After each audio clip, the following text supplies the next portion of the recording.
All right. Hello, everyone. How are y'all? You're gonna make it, Steve. No. Steve is still on the mend. Glad everybody could join us tonight. We've decided at least me and my wife have decided that there's no way I can keep up with welcoming everybody to the live because there's entirely too many. So I just want to start by saying hello. Thank you all for showing up. Glad to see you're here. Many of you may be happy to know that Biscuit is joining us for the live tonight. I don't know if you can see him or not. He's found something underneath the computer that he's interested in, but he is in here tonight, laying on the floor for the moment. So, Steve, what you got going on at your place, man? Have you just bring us back up to speed because I know you've been a little under the weather still. Yeah, I'm continuing this roller coaster of trying to recover from whatever crud this is. We did have some nice weather this past week. As a matter of fact, it was still parts of Minnesota have been getting snow this weekend, but I haven't. It was partly sunny and 45, 47 degrees. So I forced myself out to get some vitamin D and went for put a little over a mile walk on today. Get some exercise, fresh air, and some vitamin D. But today is actually the first day I've been out in this shop in almost a month. It's just been a month between being gone and getting sick and things at work and whatever. But I did. Let's see here. I did fire up the CNC to flatten this. Oh, look at you. Sides. Hey, I've got a piece of that, I think. You've at least used a piece of it. So yeah, I flattened this on the Onefinity with a flattening bit. It's got some holes in it from the bark inclusion, so I'm probably going to. I don't know if I may actually get some stabilizing resin, really soak in there. But I'm probably going to fill some of that with some epoxy before doing a carve on this one. And I'm still trying to figure out what I needed to see how much usable space I'd have on this. But it should make some sort of interesting tray, bowl, something. So yeah, I got that worked up. I've been trying to do a little bit of organizing out here because I felt I didn't have a project or something in mind, but I just I need to get out here and do some stuff. So just doing a little shop organization, posted a tool on Facebook Marketplace. It's been sitting around collecting dust. So if anyone needs a hollow chisel mortiser, let me know. I can't ship it. It's heavy. But no, I did put out that was last week. I guess I really didn't put out a video. I had hoped to do a live stream this week, but my energy has just been up and down. And so I wasn't able to do that on the day I wanted to. And I didn't want to step on anybody else's toes. There's a lot of people who do them on Wednesdays and Thursdays as well. So yeah, I kept watching for you because I was trying to get a few little videos out here and there, and I kept watching to see what you were going to do, and I never did see anything. So I was like, well, you know what? I guess he changed his mind. So yeah, no, it's like I say, it's just been up and down for me. Respiratory things, sometimes they just hold on for me, and I don't know, but anyway, so unproductive but productive. Like I say, at least I'm back out here for now. Yeah. Well, it's definitely good to see you back out in the shop. That is for sure. Somebody asking, did I change my hair? It needs cutting. Maybe that's it. I don't know. It's sticking up in the back. I don't know. Yeah. Contrary to what a lot of people think, I don't really spend a whole lot of time getting, prettied up. This is just like all natural. I know that's hard to believe, but yeah, this is just natural me, cowlick and all. Just like you, I actually was able to get outside a little bit today. I ran through a few batteries on the leaf blower to get rid of some of my southern snow drifts that I had. I had oak leaves, piled up against the side of the shop. Hey, will you please quit chewing on stuff over there? I laugh at that, but actually I was doing some of that myself because instead of snow, I was having we had some wind recently, and so it blew some leaves in by the back door. So yeah. I'm in your same boat too. Well, see, there you are. And so it was probably, I think it was like 72, 73 today.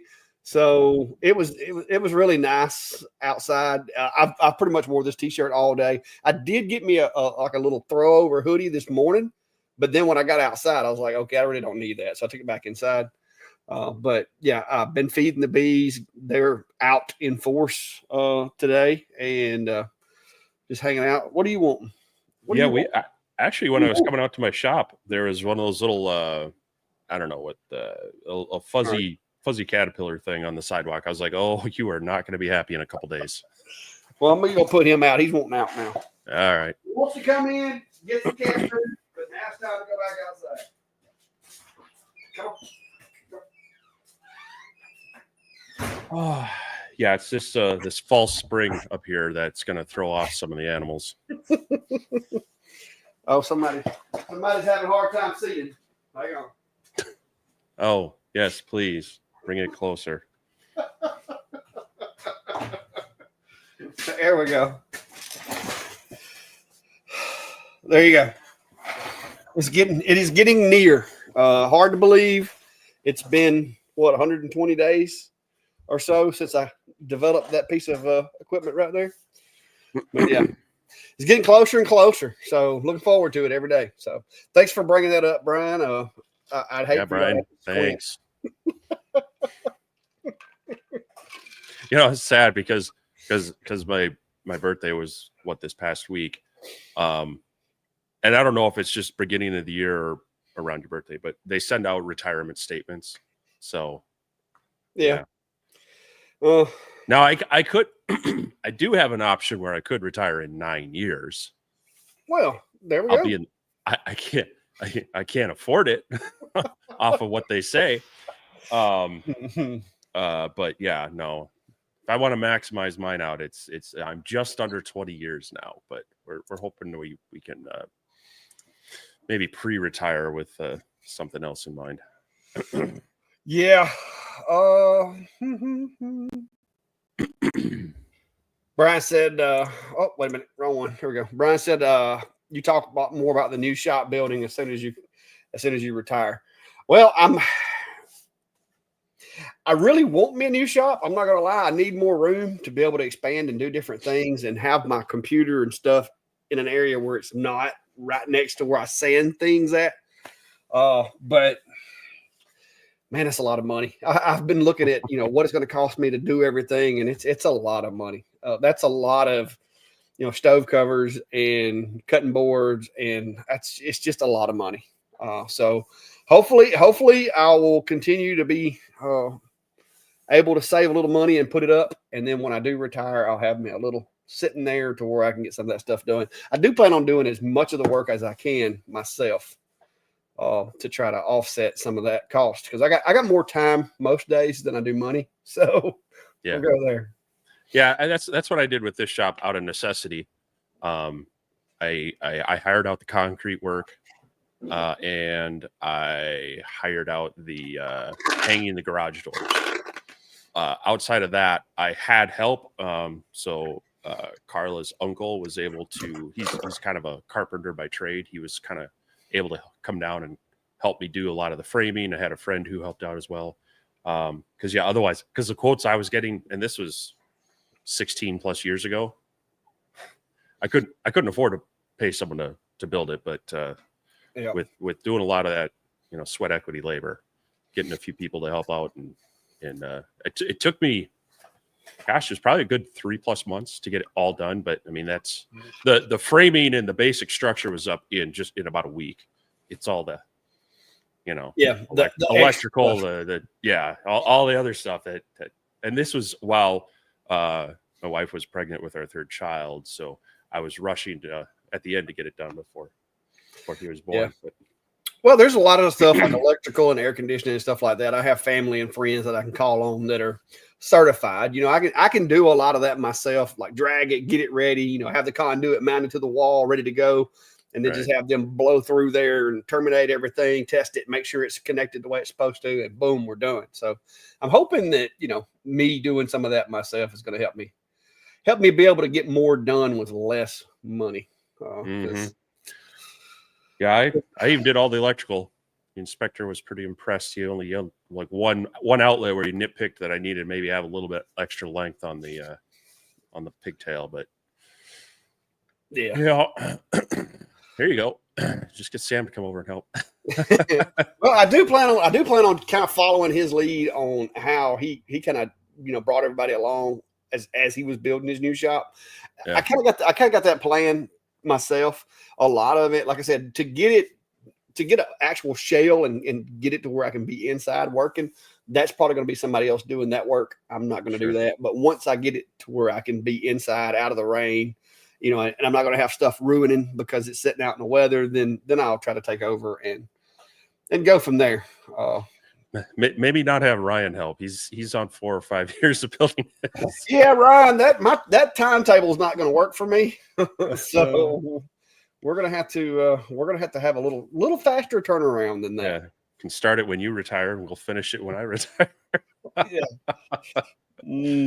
But no, that's kind of how it goes too. Is that once you get the core of it up, sometimes I'll get that other interior wall framed in at some point, stuff. But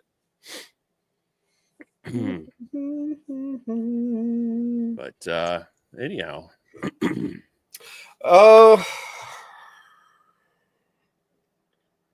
I don't really plan on selling it, Brian. My kids may sell it. I don't plan on selling it. I've been living here for 20 years now. Since I've moved here. I bought this property back in '99 and started clearing it, getting it ready to put the house on. And then me and my wife had the house built. I cleared this lot by hand with me and a chainsaw, and that was pretty much all I had. A couple of, pruners, bush axes, machetes, that type of thing. So I got a lot of sweat equity in this place. And then I built this shop. I built the kiln. I built my mill shop. I built everything on this property. I've actually had hands on. So my kids may sell it. I'm not going to be selling it. So I plan on being here until I can't be here no more. So we'll go from there. Well, we got a question here. Michael's asking different thoughts between the X-Tool S1 40 watt or the Rolly 30 watt. Both are really, really decent machines. I think to be fair, you should really compare the XW in the Rolly, just because of the width factor. Of course, then you do get, I believe, with that one, you're still at just 15, almost 16 inches of depth. So you actually gain more there. But between the two, I guess it kind of depends on the accessories you add to the S1. If you get the riser base, that definitely opens up things, especially if you're wanting to do tumblers and such. That's a must. With the Rolly, you've got the base plate that can come out and you can just put it up on blocks. If you're a person who really likes using a camera with the laser, you're going to want to go with the Rolly. But as both David and I have pointed out, the laser point positioning system on the S1 is very accurate when you work it right. We've seen a lot of Rolly is very active. Their owner and their support people are very active in their forums, going to the extreme of Dimitri offers one-on-one kind of Zoom or remote sessions to help you out. So they're definitely, I would say, a gold standard in support. X-Tool probably has a bigger customer base. Rolly, you got to buy Lightburn, where X-Tool S1, you can start with XCS and honestly probably stick with it with some of the features on the S1. So I don't know. What have I missed? Pros and cons on that? Well, the one big advantage that X-Tool has right now, if it's even a concern to you, is that I don't know that Rolly's came up with a filtration setup yet that's made for their machine. There are others that you can use, but me and you both know that those things, unless you get into the really commercial high-end machines, those are a Band-Aid at best. So X-Tool's whole like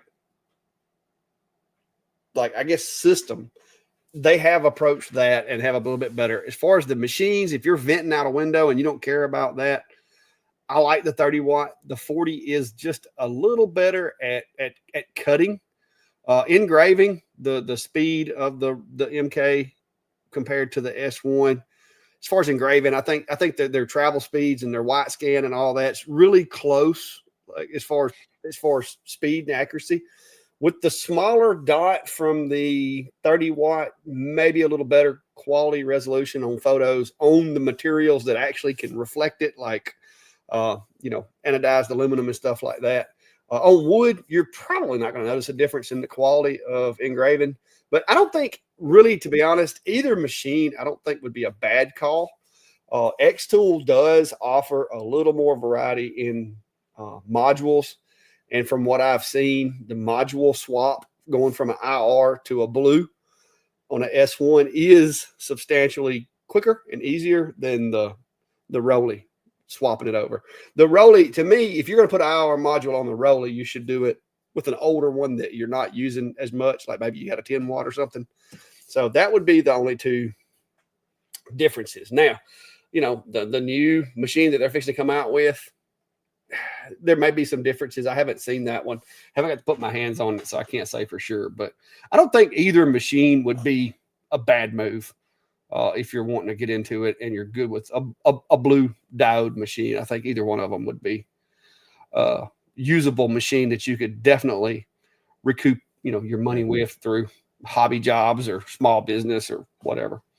A couple other things to add to that. On the Rolly, if you're getting the MK2, you are going to have the switching, so you can switch it down from 30 to 10 or whatever. But then also on the S1, if you're looking for longer material, now you and I aren't necessarily a fan of them in our shops, how we have it set up, but they do have a conveyor option for longer stuff as well. So a lot of things to consider that, which features might be more important to you. Both of them are really decent machines with good companies that are going to, support them in different ways. Like I say, I think Rolly is a little more proactive, but they also have a smaller customer base. It's easier for them to be proactive that way. So, yeah. Hopefully that, I mean, we didn't give you a yes or no one way or the other. We tried to throw out some. Well, like I said, and a lot of people, because there are people out there that don't want anything to do with XCS or whatever. The one other big advantage, I guess, for certain people, and this might not apply to everybody, is if you want a dependable connection through Wi-Fi, XCS is about the only way that I've been able to accomplish that without buying extra hardware, like putting little Raspberry Pis on stuff and building Lightburn bridges and stuff like that. As far as being able to connect a machine to your network and then operate it, XCS has gotten really good at doing that. I run my S1 off of Wi-Fi all the time now. Early on, I was a little scared of it. It was a little hit and miss, like with the first couple of iterations of XCS, but lately I haven't had any problems with either the Ultra or the S1. I don't use the P2 that much, but the Ultra I use a lot, and the S1 I use a lot, and I haven't had any problems with connectivity through Wi-Fi with them since a couple of updates back. Anyway, I would agree. The S1 has been very solid on Wi-Fi, probably the most solid. The F1 Ultra, there's a couple times I've had to reconnect it. The P2 is probably the one I've had the most. Like if I don't use it in, say, a week, and I go to reconnect to it, it seems like I got to plug it in USB and have it refine it again. So that's been the one that, as far as using Wi-Fi, has been kind of hit or miss for me. But the S1, I fired it up just the other day, and boom, both computers were able to find it, no problem. So, that Wi-Fi connection. But yeah, as far as speed, I think they're both going to be fairly close. The Rolly does have a really fast white space movements and such, but both do unidirectional scanning and they're both of them can probably move faster than you're going to find you are going to get quality results on. And that's one thing with any of these lasers. You'll see some of them coming out and saying, oh, we can speeds at 50,000 millimeters a minute. And you're like, well, yeah, maybe it can get up to that speed. But first off, the working area isn't big enough where the acceleration and deceleration, it's not going to be hitting those speeds. And also if you are, that the power isn't keeping up with it. So I would put these two pretty close in their speed. Yeah, like I said, I don't see either one of them being a bad choice. There's just some preferences there to be considered, in my opinion. Anyway, so hopefully that helps you out a little bit comparing those two. Mark is talking about a CNC. I'm trying to make sure I think I feel as though I missed part of this conversation here, Mark. I'm sorry if I did. Mark says he's doing some shop rearranging and prep for the CNC. Need to run a couple of 120 volt circuits and plumb in the CNC dedicated dust collector. I will tell you this. If I don't know what kind of dust collection you're running, but it needs to be really good. You don't want it to be really loud because that is going to be probably the loudest part of your CNC is going to be your dust collection in most cases. But I've got one that's all it connects to, and I'm using the Shopsmith and it works great. But it's connected to just my CNC, and I've got it set up to where when the spindle cuts on, it comes on and runs, and then when the spindle cuts off, it cuts off, and that is the best way to set that up if you can. So yeah, I'm feeling the pain too because I've got my Winfinities back over here right now.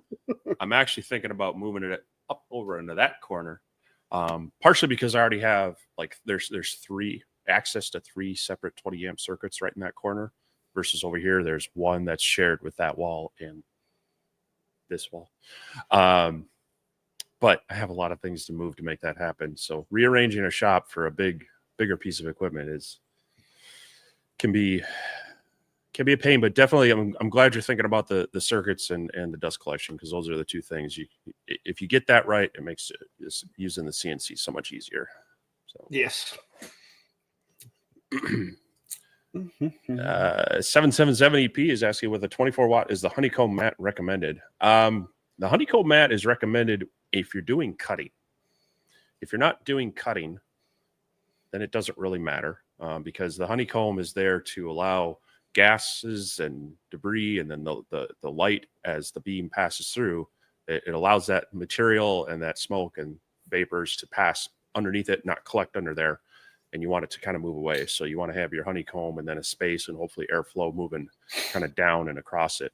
And this is true if you're using a 5 watt on up to a 70 watt. So it's really more about the cutting. And then even so, if you're cutting small parts, that's when the honeycomb is really helpful. If you're cutting larger parts, then a slat bed actually works a little bit better, because the whole idea is to minimize the surface area touching the material. So it cuts back on flashback and staining. Yep.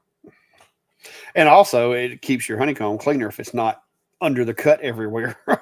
So Jer O'Grady's asking, are you going to mill the wood for the new shop? Well, the shop itself, I'm planning on having mostly metal, but I'm going to go in and put probably just like some particle board or some type of affordable plywood on the walls. But I do plan on, because like with this building before, there was simply just 10 on the outside, and then I put these 13-inch wide pine boards on the inside, and there was no insulation in between or anything like that. The new shop, I do plan on insulating it and then putting plywood up. Then once I get the plywood up, I'm going to go back over that and come up with my scheme of some type of decorative covering, which very well may be like some 1/2-inch thick pine, some rough cut pine that I either mill or get one of my buddies that's got like a high speed. Cause I got a buddy of mine that's got like a really jam up mill, and it would probably save me a lot of time just to go over to his place and let him rip that stuff out for me, especially in lieu of my recent surgeries and all of that.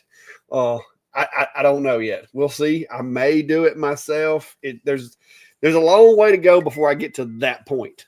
It also Maybe that in the office area, which is where I plan on doing most of the decorative wood and stuff, it may be that it gets a wall of those little pieces right there in there as well. So I don't know yet, but it is definitely, I'm definitely going to try to maintain my rustic country appearance. I don't want it looking too advanced. I like the appeal of my shop. Some of it could stand to be a little nicer, but I'm going to also hopefully have like a little, almost a little apartment where my office is, so that when Steve comes down, I don't have to put him in a camper. So that's the hope, if I can afford it. Well, let's hope.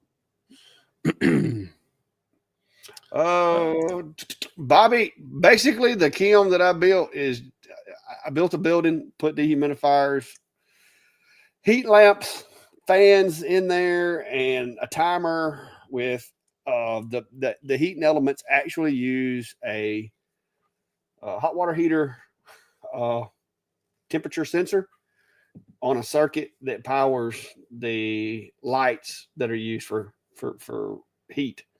And it's all in a box. It's redneck, but it works.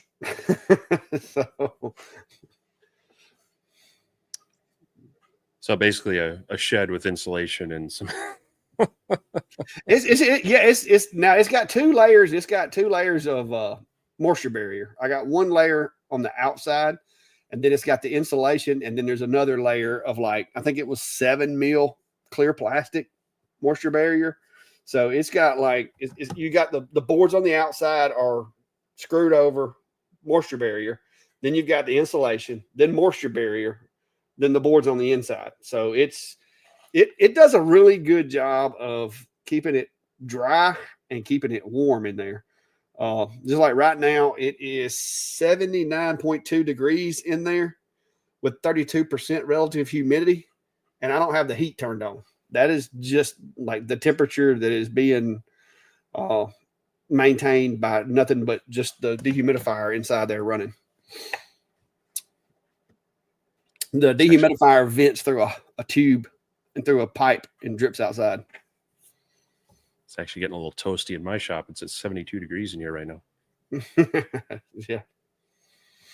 Which is crazy for beginning of February. Yeah. Well, it was 70 something out here today. Right now, it's 55 degrees Fahrenheit. Tonight, expect a low of 41 degrees. If you'd like, I can kickstart your brain in the morning with amazing facts and news. Would you like to enable this routine? No. No problem. All right. Sometimes the suggestions need to be turned off, I guess. What's up, Rick? How are you? Rick's 2 cents is over there. I don't guess he's got his CNC set up yet. I haven't seen anything out of it. He keeps saying he's going to get him a CNC, but I haven't seen it yet. Steve just ran off. I did.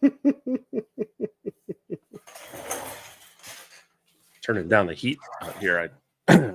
Oddly enough, I'm just going to get too warm. Yeah.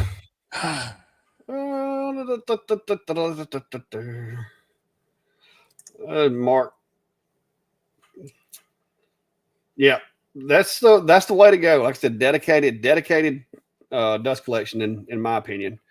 You'll notice over there in the corner, that is my shop smith that runs, and it's connected to nothing but the CNC.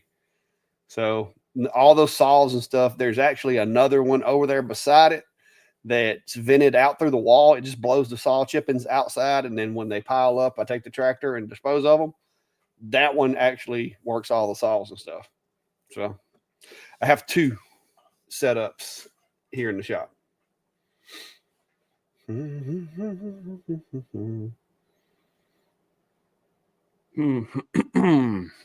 All right, Grace got a question. It says, what 3D printer would you recommend to learn for personal use and how to make jigs for my Longer Nano Pro 12 I got for Christmas? And my question would be, do you like working on 3D printers or do you like printing with 3D printers? because that's going to be a big determining factor in which way I would recommend. Yeah. Yeah. Yeah, I know a lot of people are kind of shying away from bamboo with their latest antics. And that's the problem is they're kind of the easiest one to get started with. Yes. But it's people compare X tool to the apple of lasers. Bamboo is kind of the apple of 3D printers right now. But all those are a bit of a closed environment. They are going to have a lot of control over how you use them to some degree. And if that's something you don't like and are worried about them changing it, probably not going to want to go with them right now. So outside of that,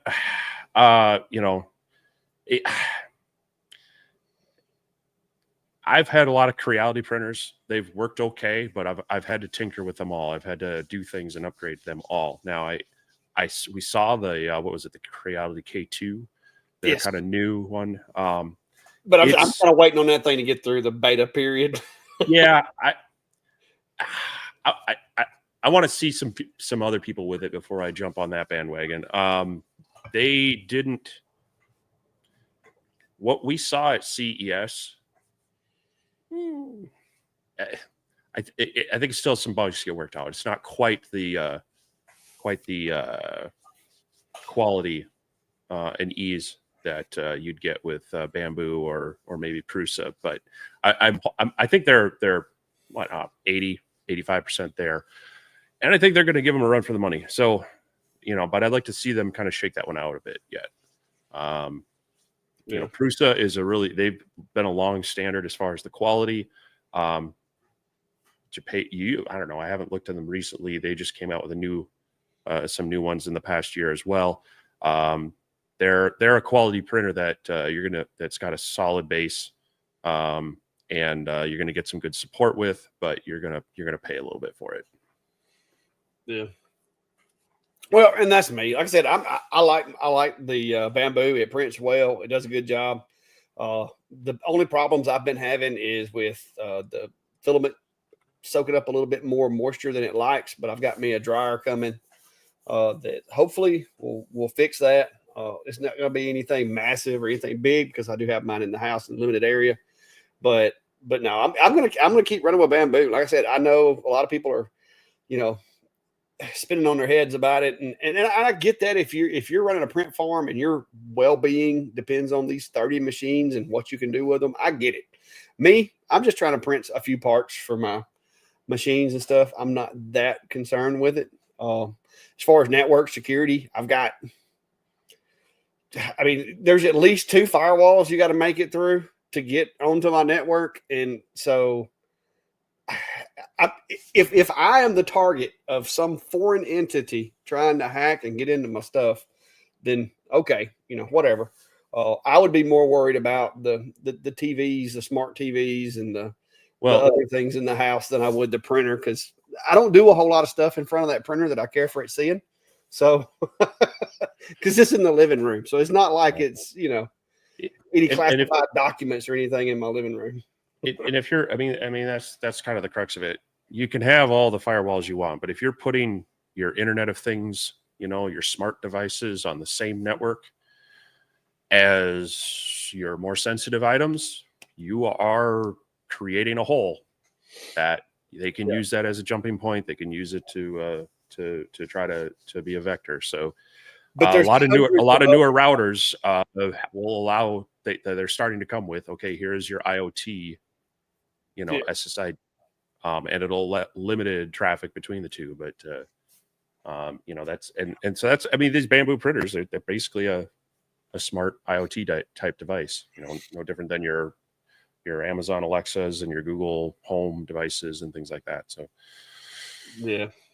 The light bulbs and everything else around here have access to the internet, and like you said, I've got a 2.45 gigahertz and an IoT network here built out, and then I've got another IoT network for my YoLink stuff that are it's the extreme long range network for some of these exterior perimeter sensors and stuff like that. So, like I said, I'm just not that overly concerned with it. I think I've got a better chance of my information getting stolen from one of the banks or hospitals that have it than somebody trying to come after it here. Because I think, what was it, last week we got a letter saying that our hospital had been compromised and my whole family's, like, all of our information basically is at risk. But the good news is I just had to fill out this little questionnaire and I got $1 million worth of identity theft protection out of that. So that was good. But yeah, apparently they had a security breach at the hospital. So it's not a matter of if, it's when, pretty much for any place. And that's the thing that makes me shudder at doing 20 more years of IT work. So, anyway,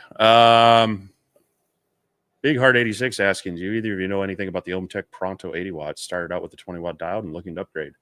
Well, that'd be a heck of an upgrade.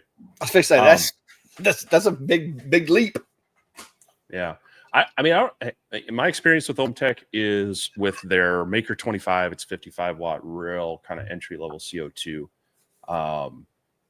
They've been around for a while.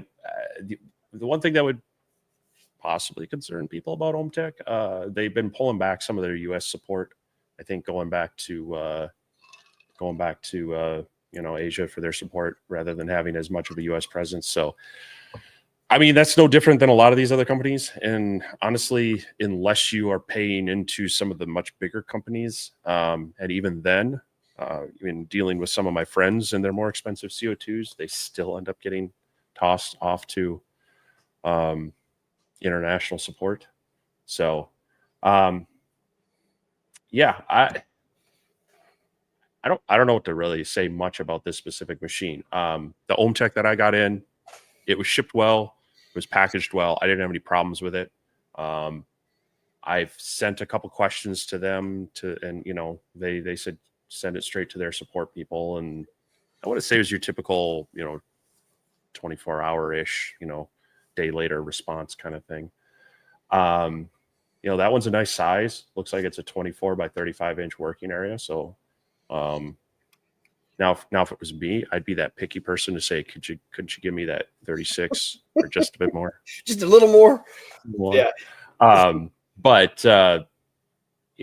That definitely, much bigger, and it's going to be much faster than your diode. I like what I see in this. I'm comparing it to my 9-year-old CO2 that I bought off of eBay, that I sent off to my friend. They've made some improvements. Now there were a few things that my old machine had that this one didn't, but the Maker 25 that I got was a very basic, very entry level type machine. The Pronto looks to have more of the features that I would be looking at. The only thing I was trying to see here real quick is, and this isn't a deal breaker for me, but I don't know that it has autofocus, which personally I'm okay with, because that's not that big of a deal. No, I mean, it's great when it works, but also sometimes when you want to, a lot of times you talk about, it does have automatic focusing. Okay. A lot of times it depends on how you can trick it otherwise. That's one thing I'm always playing around with, is that, okay, I want to adjust my focus up or down a little bit. So yeah, the thing with, I've only had experience with the Ohmtech, the Polar Plus that I have now. It does have autofocus, and I will say this, it's kind of like some of the other machines, to where it comes down and touches the material and indexes that way. But the one thing about the Polar Plus that I do like is the cone. The air assist cone itself is the probe. They've basically got it to where the air assist, the cone that sticks down, is able to slide up and down like maybe 10 millimeters, and it's spring loaded, but it has a limit switch built into it, so that when the machine probes, it actually does so with the air assist cone. So that is the lowest point of that laser, and you don't have anything else, sticking up around it or sticking down around it. And I think that's pretty neat. I still wish they'd have made the standoff a little more, maybe, put a different lens in there, but I'm sure they tested different lenses and they got the best results with the one that's in there. But I actually like the way the Auto Z on this one works. The only thing that would be better would be if the bed actually went up and down so that I have a little more range. But it works. It works as well as any other machine that only has 3 inches of depth, because without taking the base out of it, that's all you get. Yeah, just looking at their product page for this one, I mean, so it looks like the 80 watt in this one, it's about $5,000 currently. It's got a lot of the features that I would be looking for. Now, it doesn't have a built-in water chiller, so you're going to want to add that to your overall cost and needs. It looks like it uses an external air exhaust fan, which I like.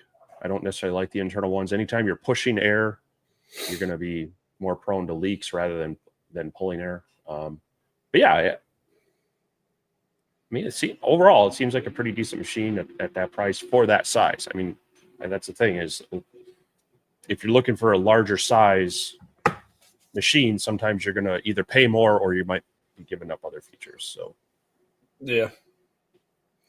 Brian's wanting to know if you ever heard back from Mr. Cool yet. I think you were supposed to reach out to them, weren't you? Yeah, I've got their information. They said that their new style would be out in April. So I probably won't reach out to them till I get closer to being serious about it. So give me some time to grow the channel a little bit too. Yeah, maybe it'll work a better deal. Yeah, the multi-craft said that's a heck of a pile of stove covers over there, and that's yesterday's last night's job. I got 6 of them put together. The only thing that I like is the finish, the handles, the little rubber feet, and I'll be done with them. But I kind of got all the stove cover action I wanted yesterday, and today I was outside blowing leaves and doing stuff out in the yard, changing the straw out in the chicken nests, and just I had a little bit of spring fever, even though it ain't quite spring yet. Until probably the middle of March, we still have to be on guard for cold weather, because typically our coldest weather will hit us around March. That's always when we usually get snow. So yeah, hopefully we won't this year, since Florida got all the snow. Yeah, I think it was something like, I think we got maybe half an inch of snow here in my part of Minnesota, and like that southern coast, like southern Alabama, Florida, Mississippi. 10 inches. They were, anywhere from 4 to 10 inches. You guys got more. No, I have mixed feelings on this, because we had this last year, a real light winter, which is horrible for our wintertime economy. There's a lot of snow sports, ice fishing is big, snowmobiling, all that stuff. And we still, up northern Minnesota, has still been getting some snow and better snow, but down here we've had snowpack for maybe a couple weeks around Christmas, and now it's been dry. I have just this tiny little iceberg in this shaded part of my yard. The problem is we were in a drought kind of in the fall, and then like last year we had this dry winter, and then also we got all this rain, and that caused that flooding, and we lost this whole dam situation, all that stuff. That's the fear. So it's I'm enjoying it, but I'm also worried about the repercussions of it. So yeah, there's Cody. I see you pulled through, Cody. I am sorry Steve got you sick, man. I'm sorry about that. But just so you know, I've given him a hard time about it. I think Clack gave it to me. I think he was a carrier of something, and so let's just blame him. I don't think so. Very suspicious that spend 3 days with him and then he runs away and I get sick. So we'll just blame Clack. No, I've never had a Prusa, so I'm really not an authority on that. I've heard good things about them. That's as far as my experience goes. Yeah, I have a couple friends with them, and they really like them. The earlier ones, you still had to do a bit of the kind of the calibration and whatnot, but they tend to stay locked in. That was the thing that my friends would say. Yeah, I haven't used my printer in like 2 months, and I just fired it back up and printed right off. So they are a really decent printer. As far as beginners, they're still, they have more of a traditional slicer. It's not terrible, but it's probably not as user friendly as some of the others. But it gives you a lot more options too. So there's a lot of information out there on them. I mean, Prusa is one of those good brands that there's a lot of solid information you're going to get out there on it. Not as, and they've been more stable. One thing with Creality is you can't keep track of their models and they've had the Ender 3, the Ender 3 Pro, the Ender 3 V2, the Ender 3 V2 something, and you're like, your head starts spinning on all these different versions of their printers, where Prusa has been a little more consistent with theirs. Yeah, Pete Whitman. I've had several people ask me if I was going to have a party, like local people, and I told them we've already got one planned. It'll just be a live event. That way, nobody has to worry about driving home afterwards or anything. everybody can just come on in. But yeah, there may be. I don't know. We'll see. But there's a really good chance that there'll be some kind of festivities anyway. Maybe I'll break out the karaoke machine. Maybe we can have karaoke night at the shack. Who knows? More dancing.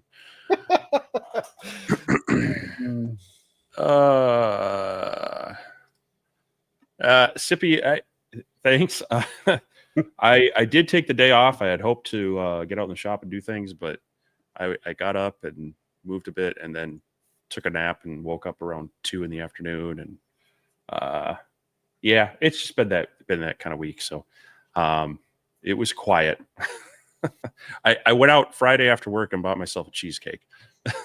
So, congrats. Oh, that's my belated birthday treat. Norbert saying, what lasers are American made and more likely not affected by any tariffs? And to be honest with you, made is, if you use that term loosely, meaning assembled, then there's a couple of brands that come to mind.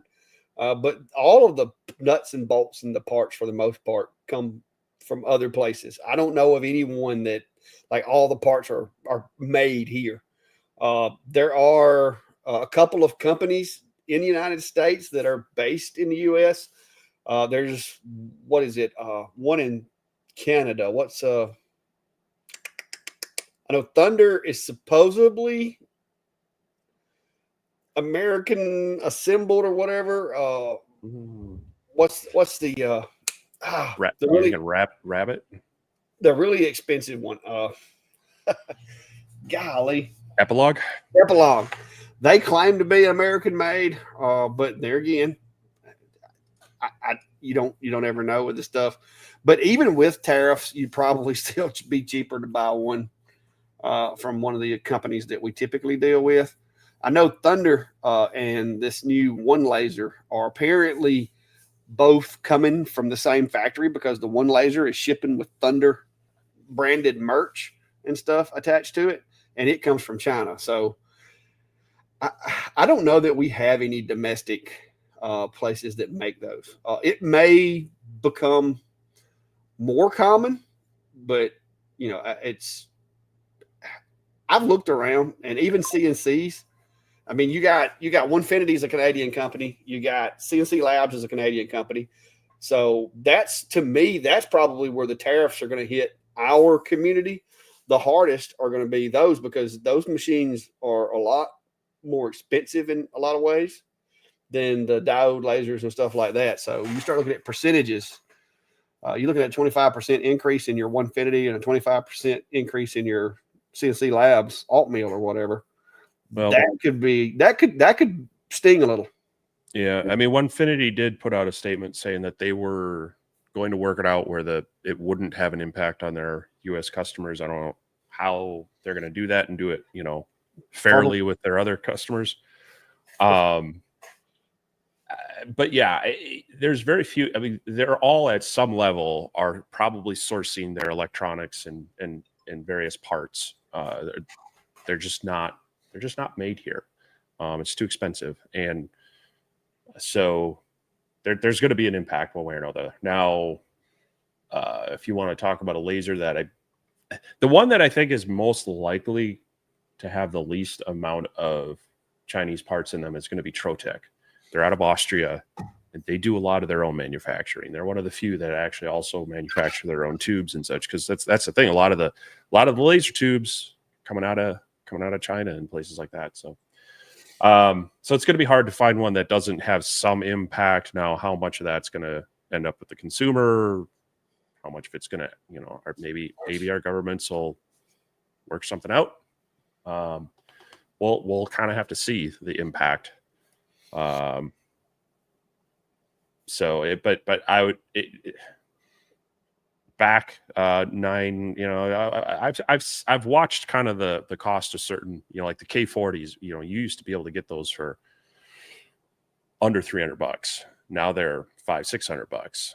Some of that's inflation, but there was when the first round of Chinese tariffs came in, you saw a bit of a jump. So I think we're going to see it on a lot of these machines, but it's kind of a waiting game to see how those actually pan out and what the manufacturers do, what the importers do, where it's all going to shake out. Yeah, like I said, it's going to be one of those wait and see, I guess, because I have a hard time believing that there's not going to be some compromise to where it's going to lessen the effects of it. Surely, because that's we're sitting here talking about how much it's going to affect us, but imagine those countries' economies as a whole. That's a big impact. Not only with ours, but with the other countries as well. So. Who knows? We'll see how it works out.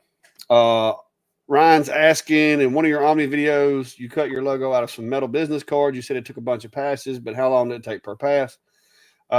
It literally with those little things that I was cutting out, I think I ran it like 15, 20 passes, but 30 seconds. I mean, because it's running 100 millimeters a second, cutting out a 1-inch circle. So it doesn't take, it doesn't take long. The big advantage of that is it's also not heating it up, right? Yes, it doesn't warp it. It doesn't cause it to buckle or anything like that. So that was the thing. I was doing some tests with like the F1 Ultra and such, and I could cut through, I think it was 0.4 millimeter brass, but it was taking 60 to 70 passes, and I was getting some buckling from that heat. So that's one of the big advantages of the UV lasers is they're not causing heat when they're doing their engravings. So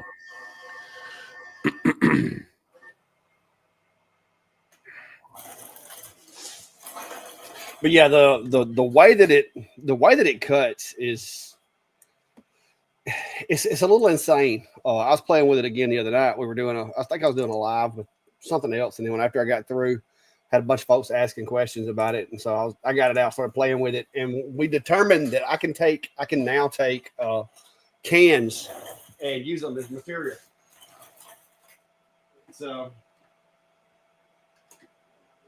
well, Aaron's asking. Says he's watched videos a lot. He's got 2 Atom Stack A20 Pros. Have an issue when it cuts. Where it starts, it always leaves a hot spot on wood. How to get rid of that? Thanks for all your help. You know what that's going to be? Constant power. More than likely. Could be. Yeah. You make sure constant power is not on, because if constant power is on, basically what that does is that makes it run, let's say 100% from the time the job says go until the time the job says stop.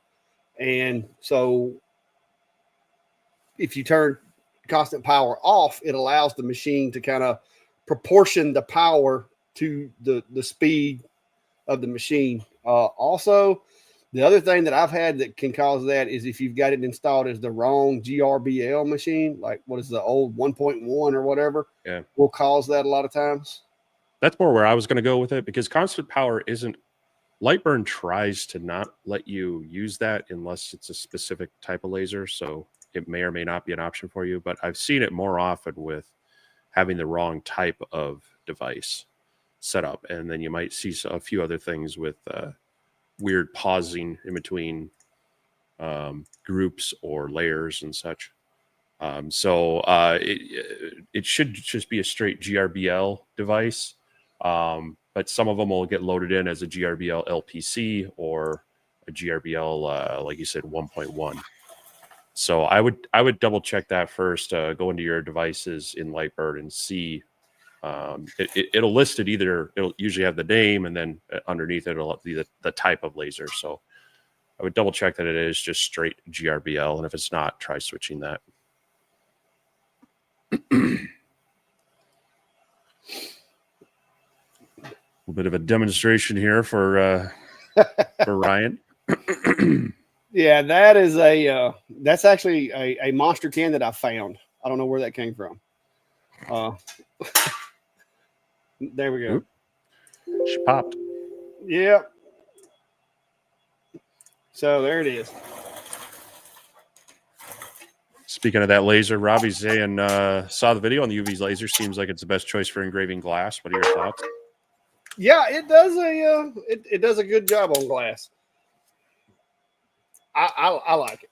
So yeah, there it is. And now I did have the can kind of squished and had it under pressure. That's why when it cut loose, it kind of sprang a little bit.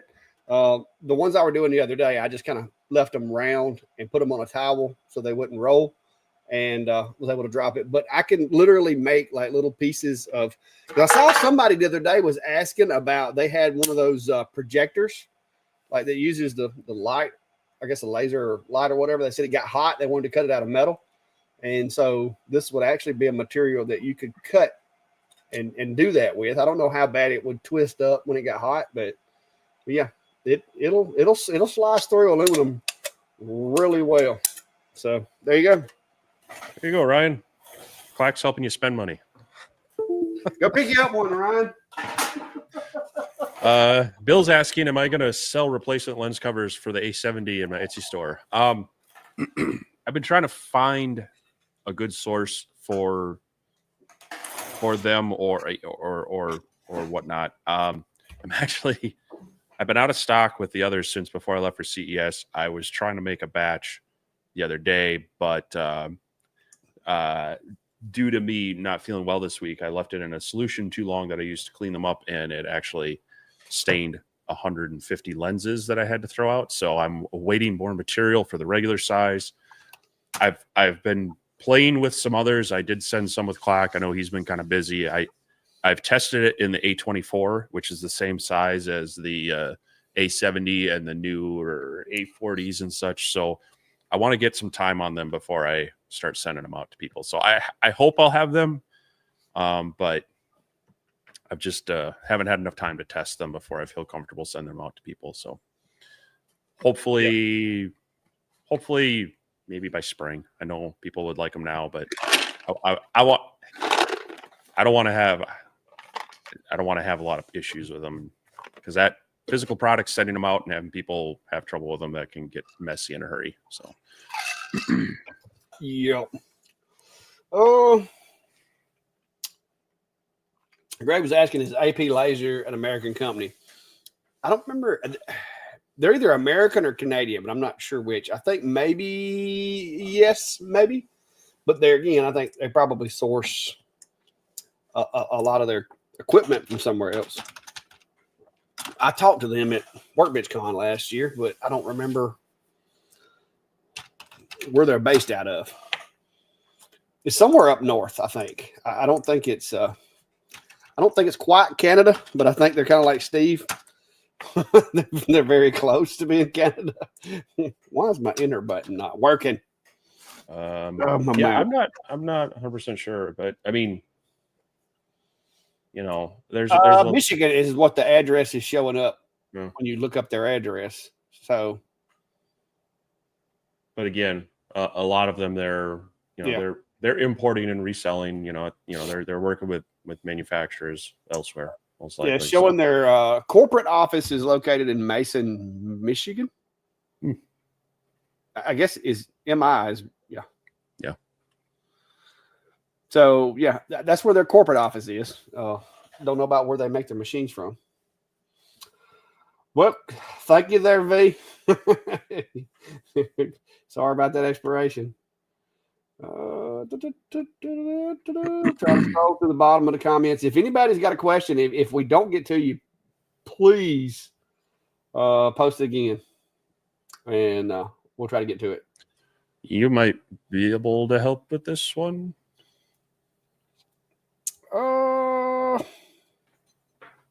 The autofocus on the Monport GA series, been doing tons of testing, dialing in my lens, and have found focus a few millimeters off. I haven't had to fool with mine, really. Now, I will tell you this. With the GA, you have to, like, it focuses out here, which is weird. So if you've got your material up here in the middle of the work area, there's another little red dot, and I'll turn it on.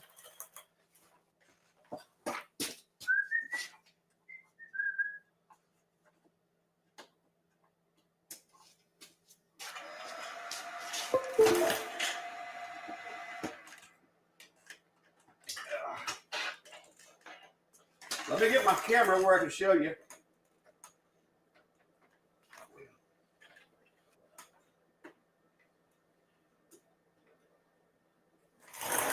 So I'm not sure if see if I can get to the bottom of the comments where I can see.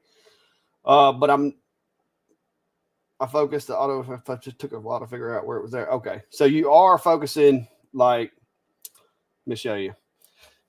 The autofocus on the GA is that little red dot right there. That's where it autofocuses too, which is it's irritating.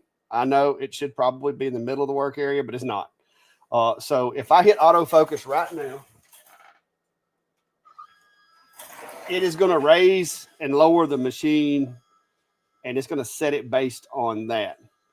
So once the focus is set, I can then move the material over into the work area, and it'll be set. Now I haven't been really crazy, like dialing it in, trying to make sure it's exactly right. But what I do is I'll autofocus it, and then I'll start like a large box or whatever, and then slowly by hand raise it up and down and see if the interaction with the material changes. And so far with this one, it's been pretty consistent. So once you've run the autofocus, now you can engrave it. It's focused.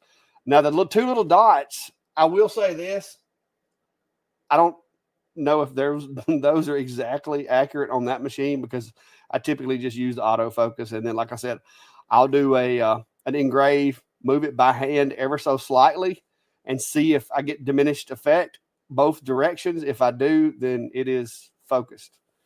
So I need to play with that one a little more, I guess. But like I said, I haven't had any problems with the focus on it so far. All right. But I'm supposed to be getting the 100-watt version. Steve B, who has just an awesome first name, is asking a question. Do you ever use the laser position tool in Lightburn? Seems like I'm always thinking of engraving something after pieces cut out. Hard to position using Atom Stack 20 watt. Well, I'll show you one way of doing it. We'll bring up, let's bring up the entire screen this way. All right, so if you're in Lightburn, and typically a lot of times you're running in absolute coordinates. If you put your item, in the middle of the object, it's going to come out here and start at roughly 120 by 80-ish and do the job. But you can play around with that, and this is really useful, especially if you're doing maybe like a round object that's pre-cut out. What you want to do is you want to come over here, and instead of start from absolute coordinates, change it to current position, and then change your job origin to center. So now it's going to start in the middle of this, your artwork or your material or your design. And then as long as you locate the center of your material or the center of wherever you want that item engraved, it is going to use its origin, the center point. You move your laser head to the current position where you want it to start, and it's going to work from there rather than from 0, 0 absolute coordinates. So that's kind of the easy way to do that on a pre-cut item. But this is going to be like a one-off thing. Outside of that, you know, if you're going to be doing multiple pre-cut items, that's when you're going to want to set up maybe a jig and then go back to absolute coordinates and have it set up in a specified position that you can align your artwork to. So hopefully that'll help you out with that one. Yeah. There's several different ways. Using the pointer laser is what I like best on the diode on the machine. Jeremy's saying that 338 is written on the measures to 354 is the actual position. 338 is what is written, and measures to 354 is the actual position. Not sure I'm following, but use the cut to determine that. If you're getting better results, like you can tell, like you're going to have that, like when you're engraving, as it gets focused to the best, you're going to have that increase in efficiency, and then it's going to start dropping back off. Find where that point is and just go with that. Because like these machines, who knows whether they actually, it may have been a Friday machine or a Monday machine, and you might not have had the best quality control on it. But I always try to test mine just to be sure. Just like with the Omni, I'm finding that the I don't know if it's the cats or what, but I think I have set the little pointers on this Omni twice. So I have wound up doing away with that, and I just use a stick now because the cats keep bumping or rubbing up against the little red pointer lasers, and they keep getting off on me. So that's what I'm using for right now. I'm going to sit down one day and go through it and like snug it down, hopefully, to keep cats from being able to mess with it. But for now, that's what we're doing. Let's see.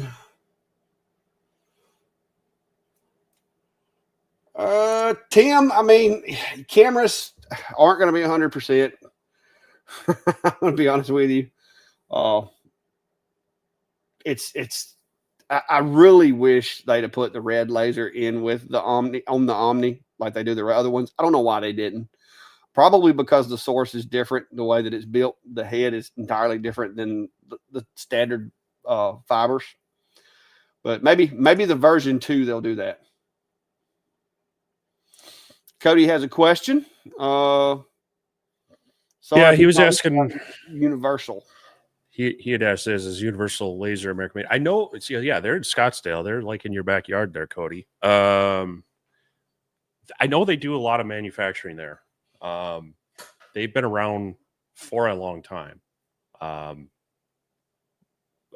I know they build and assemble a lot of theirs there. Again, I don't know if they're sourcing any parts internationally or not, but they do actually build up the lasers in a facility there. So you should go knock on their door sometime, see what's up. Yeah, go visit. Don't get them sick like Steve did you. Jeremy, I'm to be honest with you, as long as it works, I'm not really concerned about who makes the source, where it come from, or anything like that. If it works. Now, if I was with, especially with them sending it to me now, if I was paying for it and I was expecting a certain part, then that might be a different thing. But they're asking me if I want to test it out, and so I told them I'd be willing to discuss it. So we'll see how it goes from there. 100 watt, whether it's no matter who makes the source, if it's an actual 100 watt fiber, it will definitely be an upgrade from the 30. So Tim is asking, basically when you were doing the small glasses the other night on the Omni One, you noticed that you could see the beam through the camera. What kind of camera were you recording on? That's that one that's over there now. It's just a Logitech. Which one's that one? ProStream HD, I think is what it's called. It's an older Logitech, which actually does a really good job. I've got 3 of the Logis. I've got the one that's over there that watches that. And then I've got another one that like watches across the whole shop. And then I got another one in the house that I use when I do lives and stuff from in there. But it's this is the older 1080 HD Logitech camera. It's like a C9 something, I think. But they're really good for like observation cameras. They yeah, like I said, they're not terribly expensive. I think I paid like $80 something for that one back when I got it. But now it was actually pretty bad when I first bought it. But now I've got the newer ones now. And let me see. The newer version, I like them too. That's going to be this one up there that you see. Let me look at this. Let me see if I can find it. Because I ordered another one recently. Because, yeah, C920E is the newer version. The one that I'm using over there on the fiber machines, I don't think they even make that one anymore.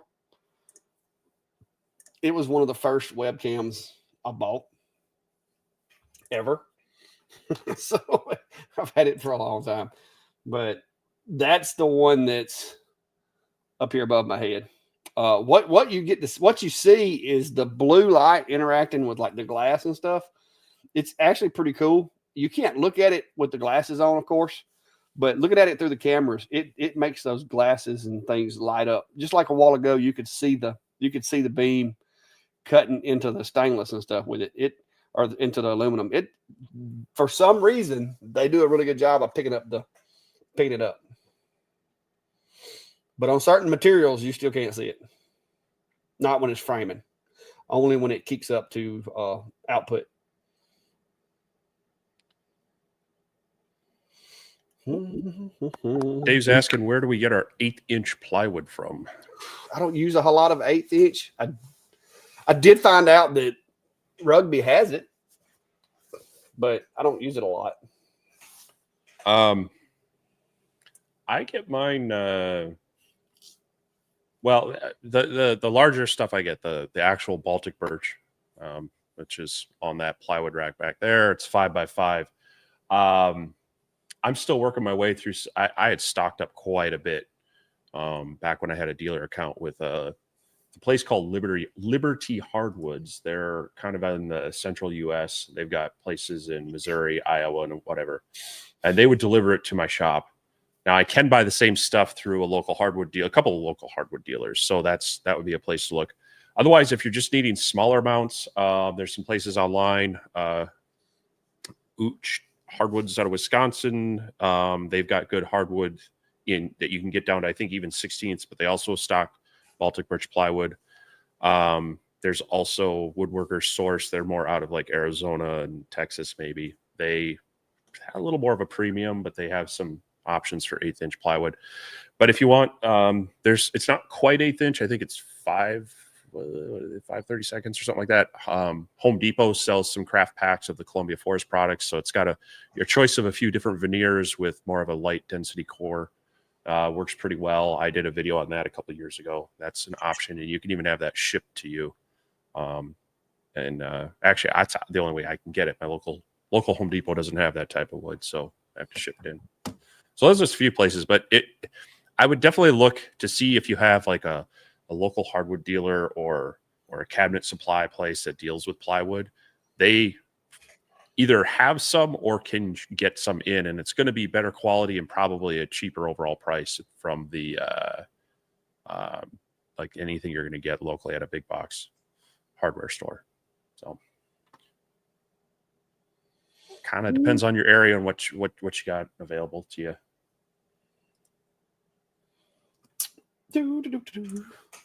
J Cloud Father's asking, have either of you tried shimming the dovetail to tilt your lasers 5 to 7 degrees forward to eliminate the flashback by pointing it away from the output hole? Typically, you're just going to move it away from the actual cut itself, so you're going to wind up basically with an offset. So I don't worry about it. I keep my honeycombs as clean as I can. If it's acrylic or something that I don't want to see a lot of flashback on, I'll space it up. I don't want to get into trying, especially with the machines that have a Z-axis and stuff. I don't want to get into trying to manipulate the head. I just don't think that would be. I don't think that would be a real good idea. How about you, Steve? Yeah, no, I'm with you. If I'm trying to prevent backflash, I'll elevate it. I'll even add little tabs if I need to, if I'm worried about them falling through, rather than trying to skew it. I would rather make sure that my laser is flush with, or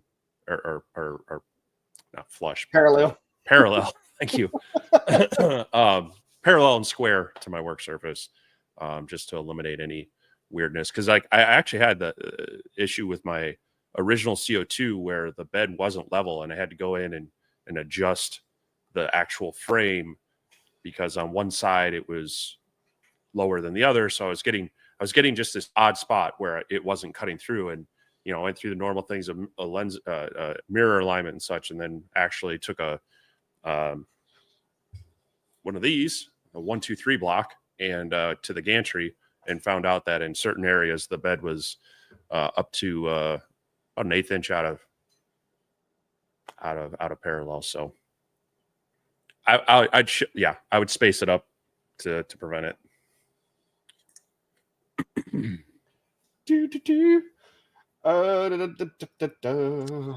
What we got? Jay Cloudfathers talking about the A70 lens. It's 12 by 1 millimeter. Wondering if it has AR or OC filter coating to pass the 455 nanometer to the workpiece.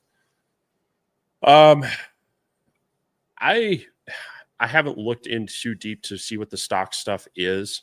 The lens cover on there is really just a, there's a lot of people, they talk about having mineral lenses and different coatings, and those help to a point until you've cleaned it off of there. Yep. So, the mineral part you're not going to clean off, but the coatings will wear off after time. And so for me, my ethos is have a clean quality glass that's just clear, keep it clean until I'm ready to replace it. So it's cheaper to replace, just quality clear glass than it is the mineral glass, the coated glass. And for me, it tends to be an outright failure because like water gets on there and it cracks the lens right away, or some dust gets on there and it cracks the lens right away versus, slow deterioration over time. So that's what I work with, is just straight, keep the glass as inexpensive but as quality as it can, so there's nothing interfering with the light going through it. And then do your maintenance to keep it clean and make it cheap to replace when you feel the need to. Yeah, that's the way I look at it. Most of the machines that I've seen, the outer lens, not the, because usually the lens that we're changing is not the lens that like hides the diodes. The lens that we're changing is the one that basically keeps the dust away from the lens that protects the diodes. And most all of those I've seen are clear. Occasionally you'll have one that'll have that blue coating on it from the factory, but a lot of times the replacements that they send you are just clear. I've got a whole bunch of factory replacement lenses that came with machines, and there's nothing that I can see with the naked eye on there. I don't have any kind of way of checking the wavelength transmission through it or anything like that, but they appear to be clear, just clear pieces of glass. And I've run the glass replacement lenses in all of my machines, and I haven't had a problem with any kind of issues.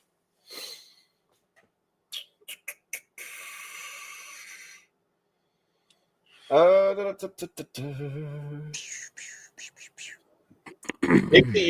missed it. I'm planning on building another one.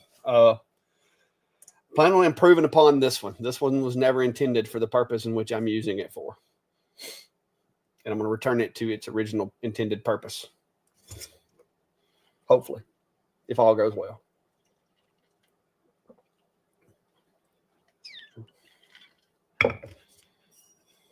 I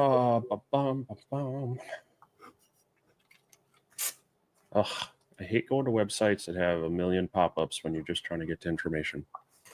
You're a web developer. Yeah. Stop with the pop-ups. Yeah. I agree.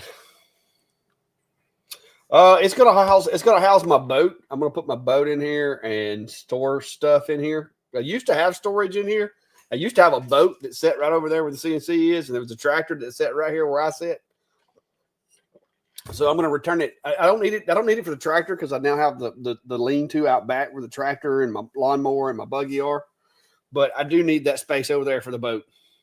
And then this area is gonna be storage for household stuff and lawn care things. And then my shop will be my shop. North Alabama's asking, is there a way to round the corners on shapes in XCS? That's a good question. I don't think I know the answer to that one. Oh, there we go. I was getting the dreaded XCS hangs on boot up. So,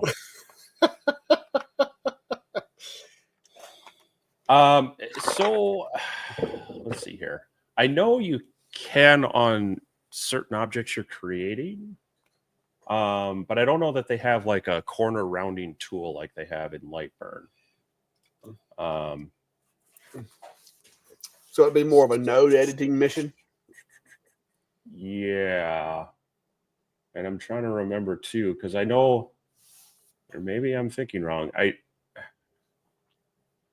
But I thought they had the option in like if you're doing a rectangle, or maybe it was. Oh, you know what it is? It's in the offset. Yeah, in the offset. So if you do an offset of the item, it will allow you to do adjust your corner style. There, let me see if I can get this to need to get away.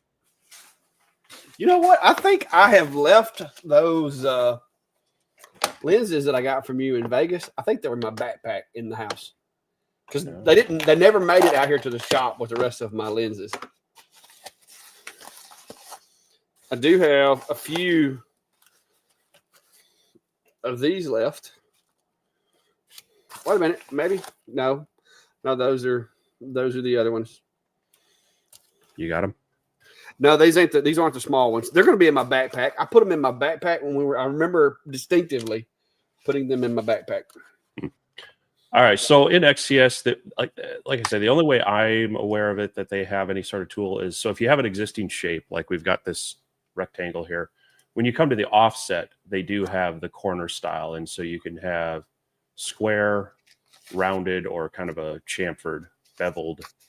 Here we'll increase the offset, and so there you can kind of see the options there. I don't know that they have this corner style to just click on here and make that. So you'd probably have to go in and do your node editing there. Whereas in Lightburn, you can set up that kind of rounded, set the radius, and click on corners. So, but you know, they keep adding little things here and there. You know, they added the kerf offset, which was a nice option, and even just having the offset option as well. That wasn't in earlier versions. So hopefully over time, be a feature they add to it as well. And maybe I'm missing it. If other people have thoughts on that, you know, let us know. Yeah. Because I try to keep up on both Lightburn and XCS, but they're both adding features, and sometimes it's hard to keep up on all the little things they add.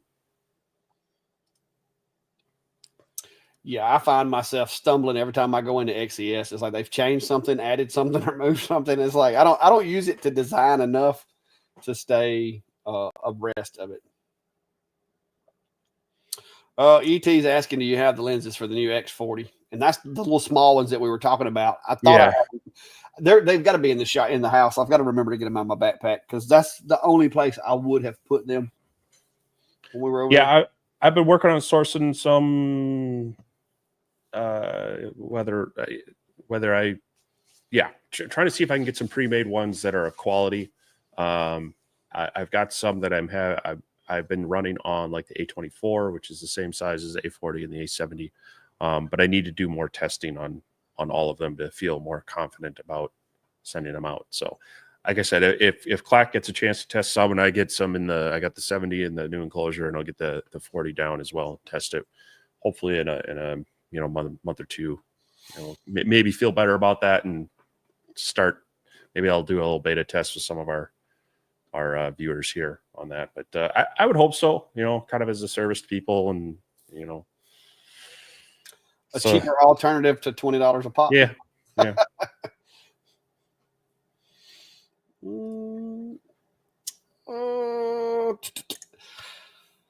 Phaser Pile is asking, is there a way to edit line or segment dimensions numerically in Lightburn?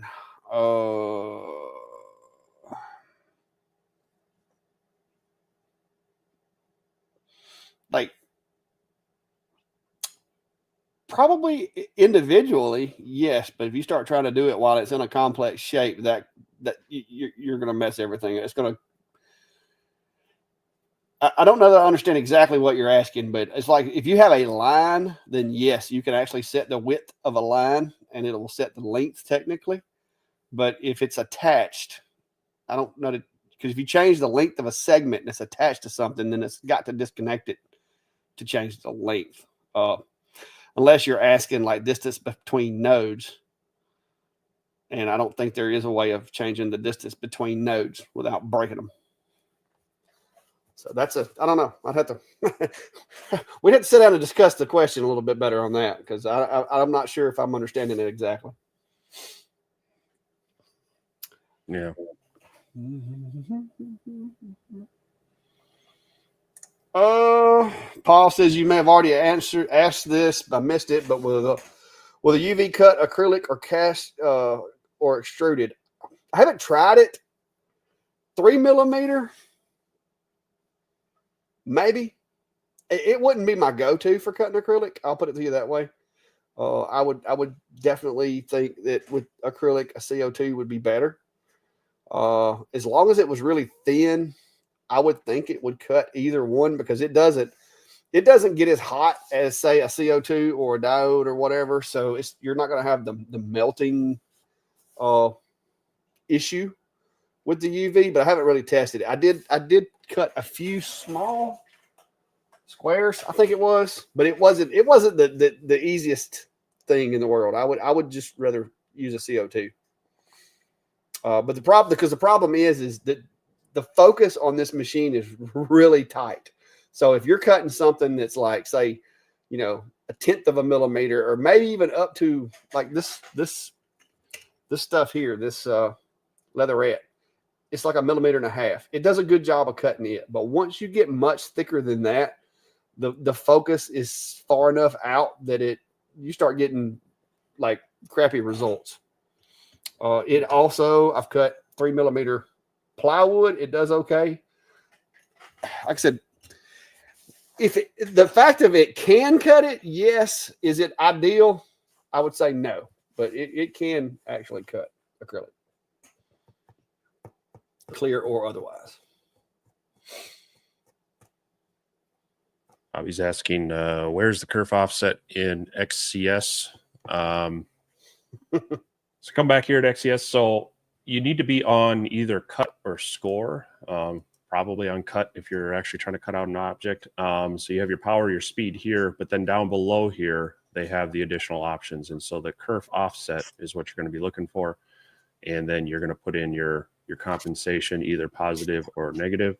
And so most diode lasers are going to be in that 0.8 to 0.1 kerf. You're going to want to do a little bit of testing with that, but that's kind of a starting point for them. So make sure you're on cut, and then you should have these options. You got to hit the little switch for that, and then you can play with the offset. Well, I said I had a test piece where I'd cut some acrylic. I don't remember what I did with it. It should be in here, but it's not. There's plenty of metal where I was cutting metal with it. Wood. Oh, all right. And MCT 1024 says you can add a radius to shape in XCS. So let's bring this back out here. Where we do? How do we do that? Yeah, it looks like it's okay. So up here you have your dimensional sizing and your location, but then they have here you have this radius. So if we add, say, 6 to it, what's it going to do? Oh, there you go. It added. Does it do it to all of them, or just? Yeah, it put it on all. Okay.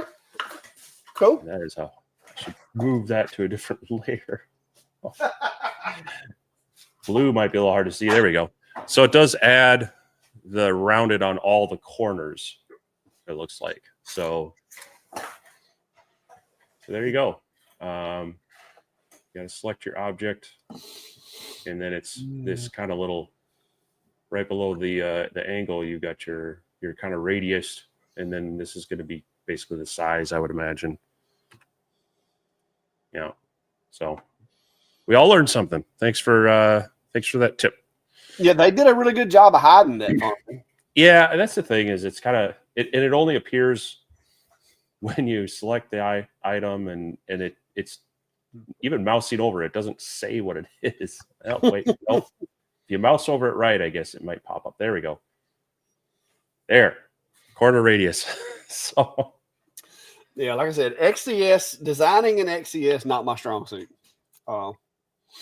Operating a laser, running a laser with it, I'm fine, but designing, no. Here's a question for you from a fellow Minnesotan laser. Hey, Matt, have you cut a hole in glass yet with the UV? I haven't tried. I've thought about it, especially some thin stuff. Yeah, but I haven't tried it yet. What I had actually considered, and you may hate me for this, was taking one of your lenses because it's really thin glass. No. Seeing if I can trim it. Do you have a Dollar Tree near you? Yeah. I actually buy lots of stuff there. Go.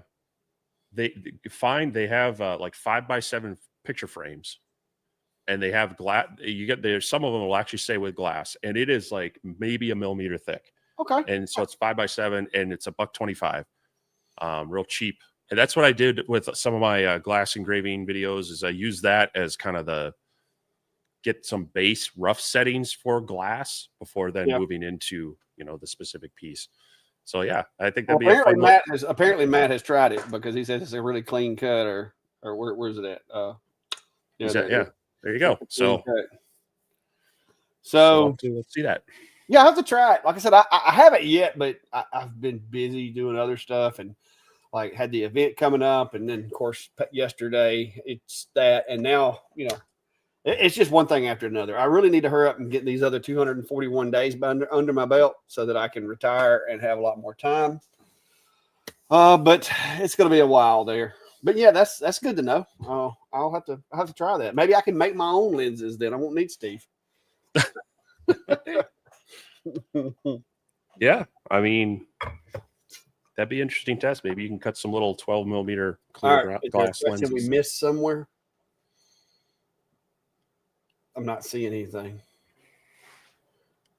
Wait. Oh, no, that's we just discussed that. I do know that it will cut 3 millimeter acrylic, but I don't have any examples to show you. I don't know what happened to it. Now, is it the fastest, most effective way of doing it? Probably not. But I'll try to get into some of that. I'll probably do maybe I'll do like a cutting video with the machine. Like what can you cut with a UV laser or something like that. But I have been really busy. Y'all seen the jobs I've been turning out with this thing. So I've been busy doing jobs lately. Like I had to do all those little wine glasses. Those are going to be used for a bourbon sampling at the Butterfly Bridge event, which I'm giving stuff away at. And then I had the other stuff that I was working on for, taking over to Workbench Con, because that's coming up. We're still trying to figure out how Steve's going to get there. By the way, I want to show y'all the final. Y'all get to see the final result of my little puzzle. Which little puzzle? Yeah, my little puzzle. That one. Okay. Yeah, this is like version 4. I actually was able to get no glue residue showing anywhere. What I wound up doing was I went around and engraved the edge of the clear acrylic so that even like the glue, in case there was like, spotting underneath there, you can't see it because it's underneath the part of the glue. But yeah, that's the final version. These will be at Workbench Con at the Vectric booth. Just got to use the right glue, then you don't have to worry about it. I was just using thick CA. I didn't want to go out and buy glue. CA and acrylic do not mix well. You're almost guaranteed to get that. I had to have something that would stick to the wood too. I ordered some of that fancy glue that you were talking about, but I didn't have it when I did this, Steve. I had to use what I had. But I got it to work. There's no glue anywhere. The problem I had with the first one, and I should have known this from my days of super glue fuming for fingerprints. Super glue turns into a gas really easy. And when it off gases, it collects on things like dust, but it's super glue dust that hardens. So that's the problem I had with the, Gen 1 and Gen 2 of these. But this one turned out really well. I made extra certain not to trap little bits of sawdust inside these because I had the second version. I did great on them, but I had like big chunks of sawdust in there that somebody forgot to blow out. And the BB would literally get scotched by sawdust. So I've got these two, and they turned out perfect. And sanded them down to 220, got them nice and slick with some finish there, and also dropped them over in the Ultra and put a big Clack Shack logo on the back of them. So ready to go. But yeah, this was a cool little project. This is what you need. It's from my RC hobby. It's called canopy glue. Goes on white, but dries clear. It dries flexible, and it'll bond wood, vinyl, plastic, acrylic, polyvinyl, polyurethane, fiberglass, rubber, stone, concrete, carbon fiber, all that good stuff. $9. A little bit goes a long way, and it stays flexible. So that's what you need to use.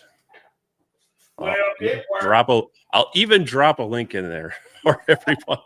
You're gonna let me use your link? How nice of you to let me use a link, Steve. It's that's one thing any maker is you're gonna find yourself with a nice collection of adhesives. I've already got a whole shelf dedicated to nothing but stick. Obviously, you didn't have the right one because you're frosting up all your acrylic.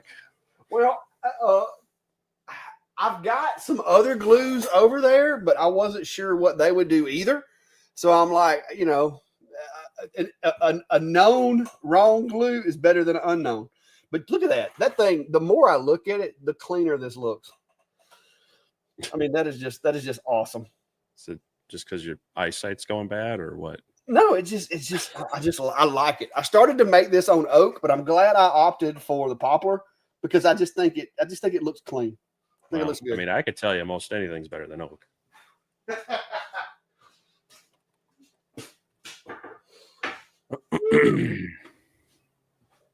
All right.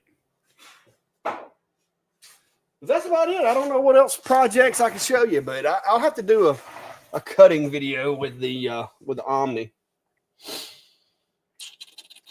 But yeah, I've got a drawer over there that just says sticky stuff. And I've got a whole shelf up there of nothing but sticky stuff.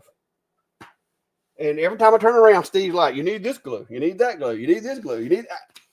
I'm going to need a book to go with the glue so I know which glue to use for which application. Well, I mean, you want to use the rights. I mean, you can feel free to use the wrong glue, but now you're going to find yourself frosting acrylic and doing other things, melting plastics when you see. I've got some Gorilla Glue up there, and it says that it works for acrylics and woods. But I'm like, sure as I use it, it'll. Yeah, but does it dry? Will it dry nice and clear? I know some of their stuff will, and that's part of the trick. And I think they probably have some similar stuff. But anyway, yeah, you were talking about that the welding material, the welding glue for acrylic the other day. And I'm like, man, I really need some of that because I've been using the acetone trick. And I got to doing some research and that stuff. I figured out, hey, we'll use that and see if it does a better job. So, yeah. Yeah.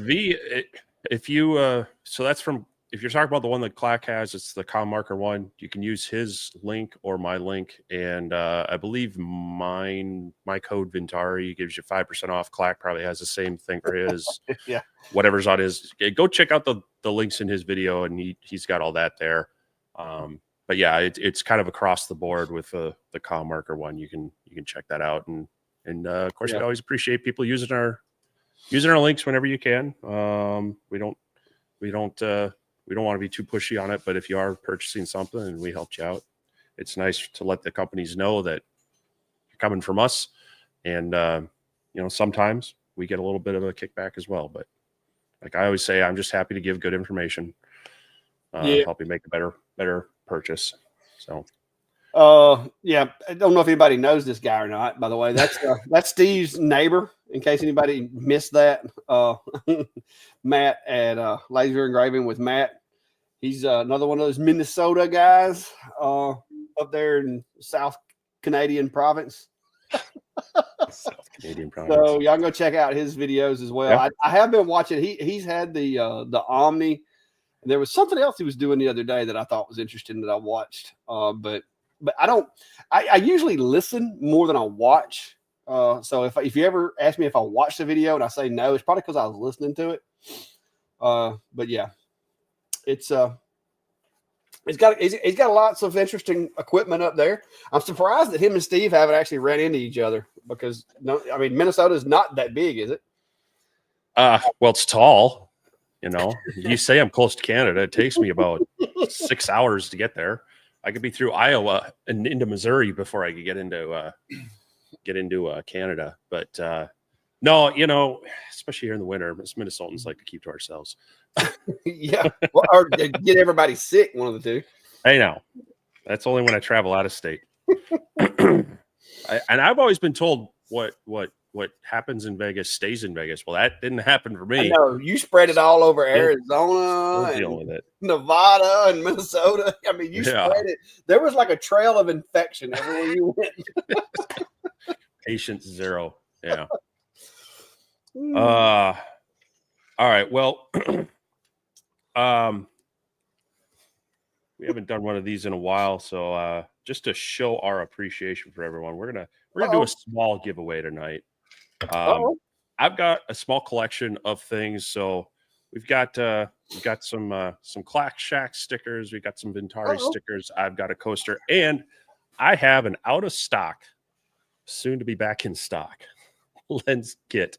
This is more the your original X tool. If you've got like a 14-ish millimeter lens, these works for you. So we're gonna go ahead and we'll do a giveaway for that. So if you want to be entered in that, go ahead and use the hashtag free stuff. And we'll do that in about 5 minutes. Give everybody a chance to put that in there. So, you got new ones, huh? Yeah, look at that. I stepped it up. I went from the little baby stickers, which the baby stickers work pretty well, but now I have variety. So I'm going to bring you some of those when we go to Georgia, so you can add those to your collection. But yeah, I had my buddy Tim knock me out a little bit of them, so I have more stickers now. One of these days, when I get my own, when I get my new shop, hopefully when I have my dust-free area, I plan to get me a machine that I can do my own stickers with. But until then, my buddy Tim does a good job with them. So Cool. But yeah, I just had him do me a couple of hundred or whatever this was. So it'll get me by for now. Yeah, I mean, I'll have to get some of the bigger ones from you because I'm not saying that size matters, but I hear you. I'm just saying.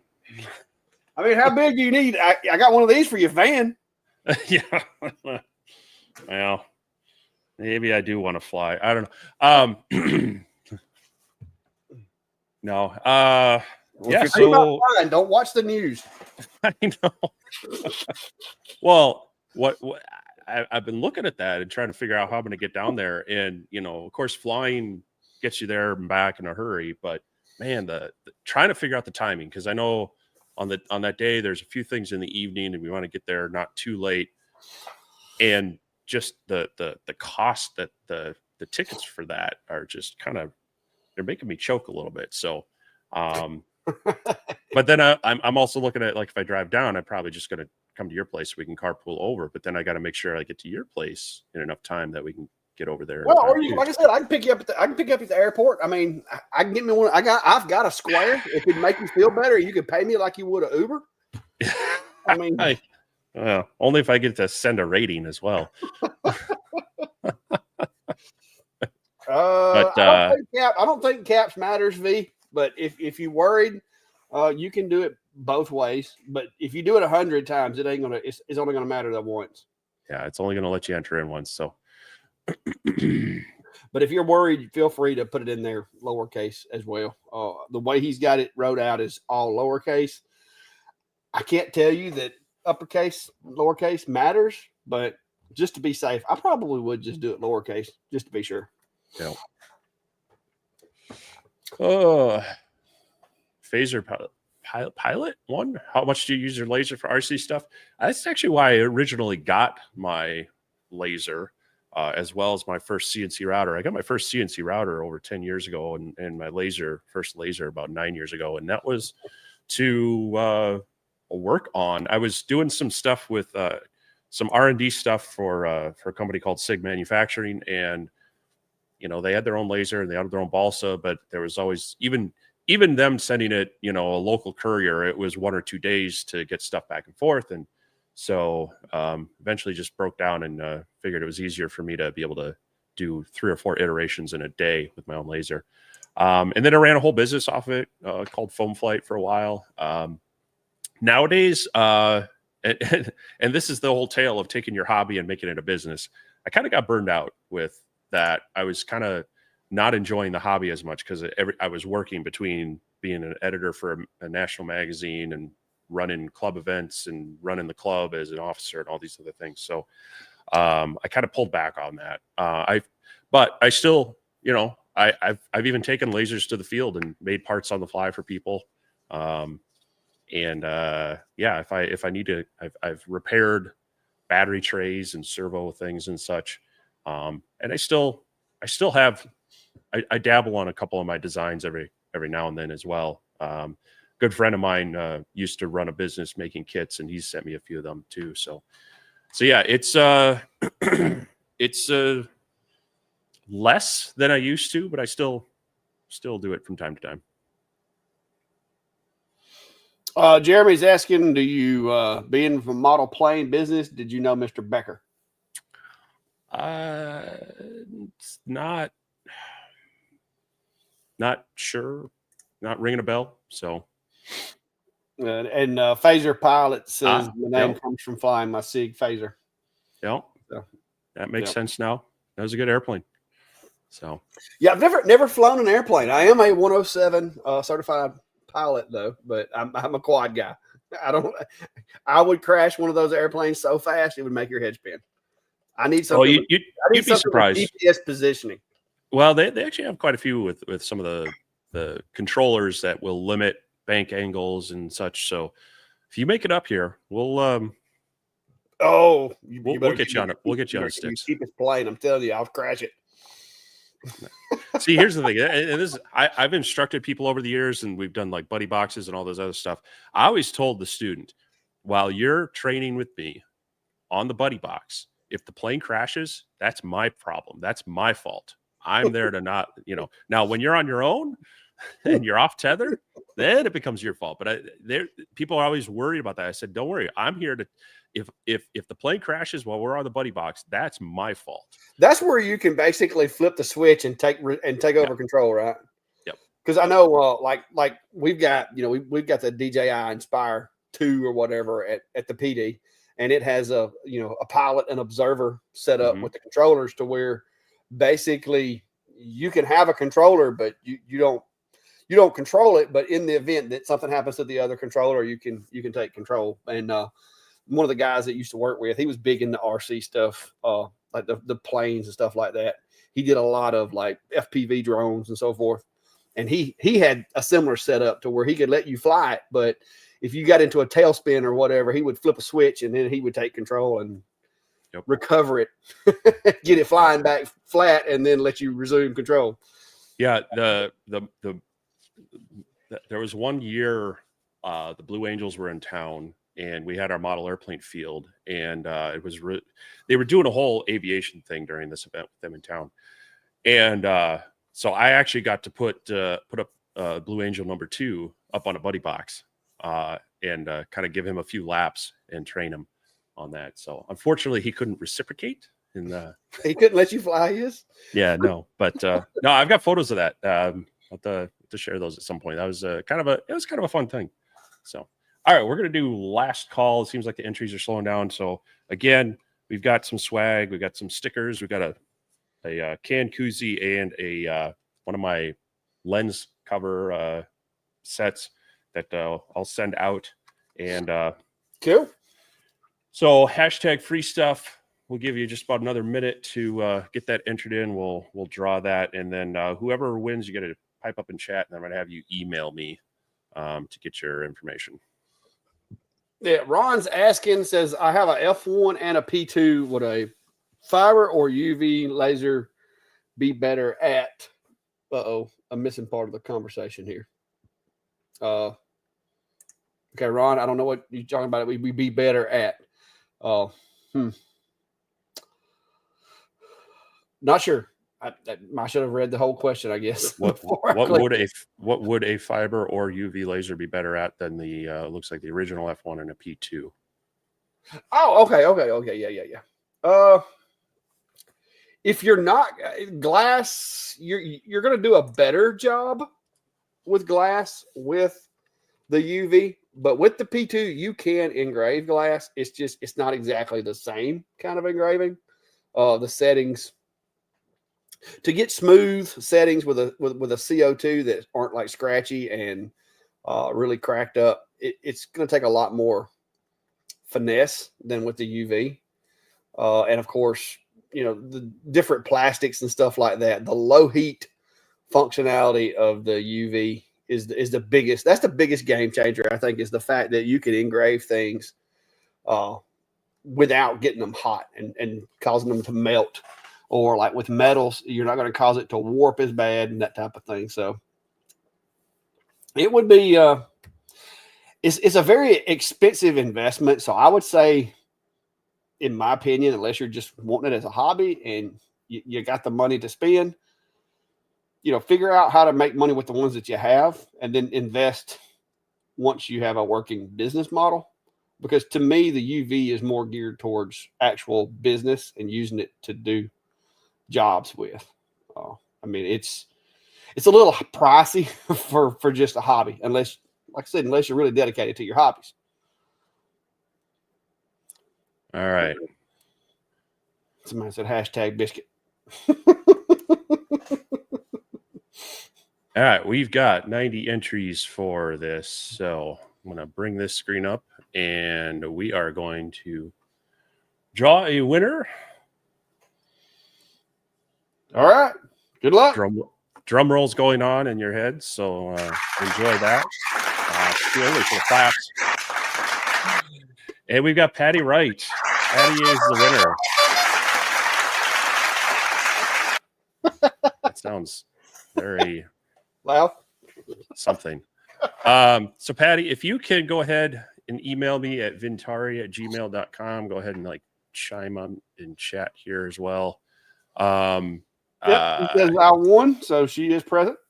There you go. Yeah. So go ahead and email me. Get me your address where I can mail this off to you. We'll try to get it out in the mail tomorrow for you.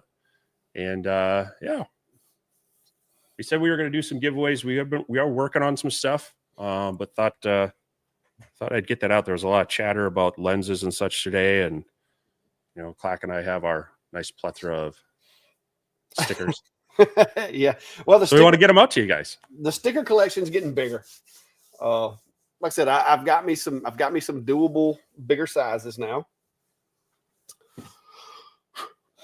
The little ones work really well for putting on lasers though, and keeping these laser companies from cutting, my videos and using them for theirs without at least giving me a little recognition.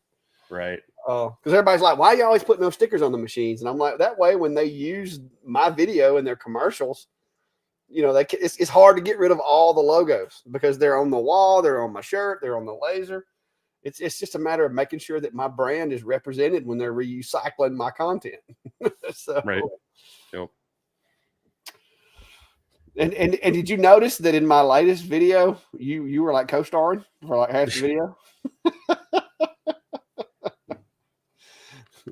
Steve on need to get you a better photo.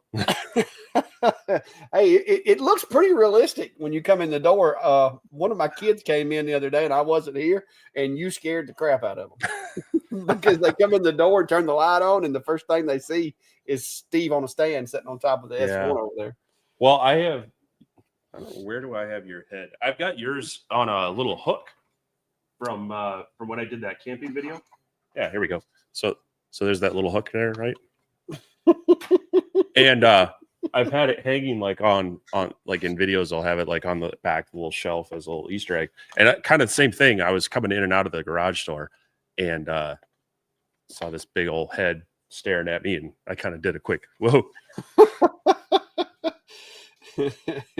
Yeah.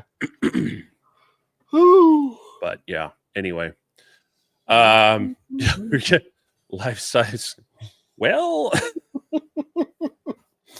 Hey, don't tempt me because my buddy up at the trophy shop does have the capability of printing a fat head. Yeah, those like foam ones that you. Yeah, he's got this sticker machine that he can do like 8-foot like stickers or whatever. Yeah. On. And then he's got that it's like a plastic cardboard almost. Uh-huh. That he can cut. Like he'll put the sticker on there and then cut it out around it. So I have been tempted to put a Steve Fathead over there on the other side of the building. Yeah, we at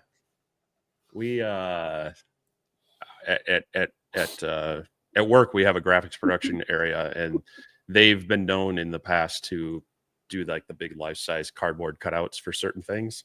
And of course it's kind of hilarious after they've been used for stuff, you know, they get stuck in people's offices and such. So yeah.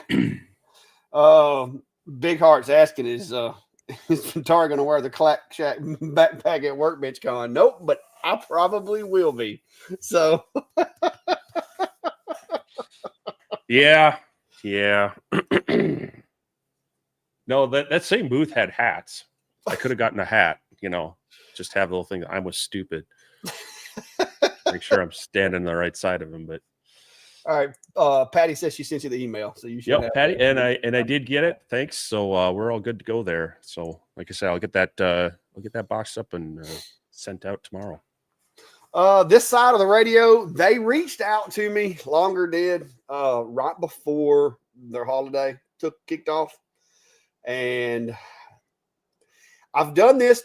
The past 3 or 4 companies that's reached out to me, I've done this, and I just basically asked them would they be willing to do a giveaway also, so that I could give one away and do the video. And that was the last time I heard from them.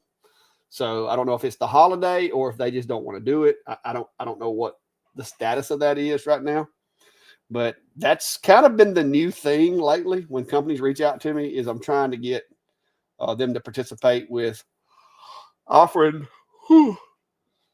like basically a giveaway code, so that like if you win, then you know I can give you a link. You can go to their website and check out basically with a free machine. That's what I'm trying to get. But you know, so far not a lot of takers. But the closer towards time for all the competitive marketing we get, I think they'll become a little more receptive of it. This time of year is usually a little slow until they all start releasing stuff. Yeah, they're going to be out for a few more days, so it's been kind of quiet on the email front from them while they're all out. Boomer's asking, can you recommend a generic plug-in controller for the AtomStack A40 Ace Pro V2? AtomStack doesn't list anything for the A40 on their website. I think it's going to be the same one as the A70. I don't have the A40, but I know my A70 didn't come with one either. But the ones that I have will work with it. The one that came with the A24, I think, works with it. So I don't have the A40 Ace to test, but I will tell you this: unless you're planning on putting a bunch of files on an SD card and running them from there, you really don't have to have it. It's really not that beneficial.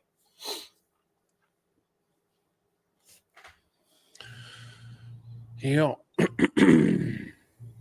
V says she's getting a knee replacement on the 19th. Well, best of luck with that. Yeah.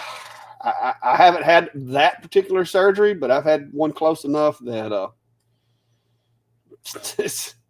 it's gonna be a bad experience. So I hate to tell you that. I know that's not what you want to hear, but it's not a good experience. I've actually heard the replacement's better as far as recovery time than what I had happen to me. So there's that. Yeah, but I know a lot of people who are much happier after they get that done. What's Ryan going comment about? Well, either the knee replacement surgery or the fact that he's got to pay $350 to upgrade from VCarve desktop to Pro or 11.5 to Pro. What's he trying to do? He was looking at the upgrade for VCarve from 11.5 to 12. Oh, so. Yeah. They like their upgrades, no doubt. They like their software, which is a good software, and you know, it's hard for me to smash on them as long as it works as good as it does. And the nice thing is it's a perpetual license, so if you're happy with the version you got, you know it's going to continue to work. I have like an old copy of like VCarve version 6 something maybe that I can't upgrade anymore. So I actually have a my latest one with is that the one that worked on the Commodore 360? Yeah, not quite. So Charles is asking if we've seen the information on the new Galvamatic 40 watt. I'm not sure what the wattage is going to be. Leo did message me on something unrelated, and I told him I'd like to see the machine, and so he's insinuating that there may be one in my future, but I don't know. Like I said, I try not to count my chickens before they hatch. But if they do want me to try one out, I think it's an interesting concept. Wouldn't mind seeing it for sure. See how well it works. There's a lot of challenges, I think, with that setup, but if they can pull it off, I think it'll be really, really cool. Yeah. Mike's asking, just got the S120 watt hooked up with the Atom Stack chuck on it, but haven't run any of it yet. Have either done this? I haven't. I do like the Atom Stack chuck, but I haven't tried running it on. I mean, I ran an older one on the D1, but I haven't tried running anything but the RA2 Pro on the P2 or the S1. So, but, I haven't either. I would imagine you would have to be running it with Lightburn to be able to not use RA2 because you're going to need to set the rotations. Yeah, you're going to need to set the steps per rotate or the millimeters per rotation, I guess is what they call it. Yeah. No, I'd be curious to see how that goes for you because it is a nice chuck. Their original one. Now you've got their newer version. I like the Pro. They're not calling this one the Pro, I don't think, but I like the Pro better. This one's the new one.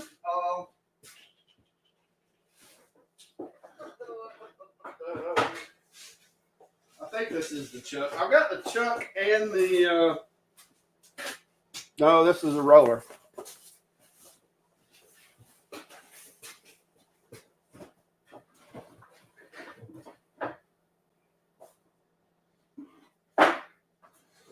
Well,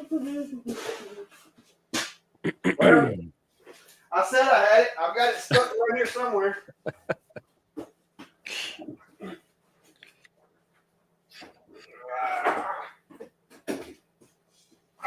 I found it. It was slightly hidden.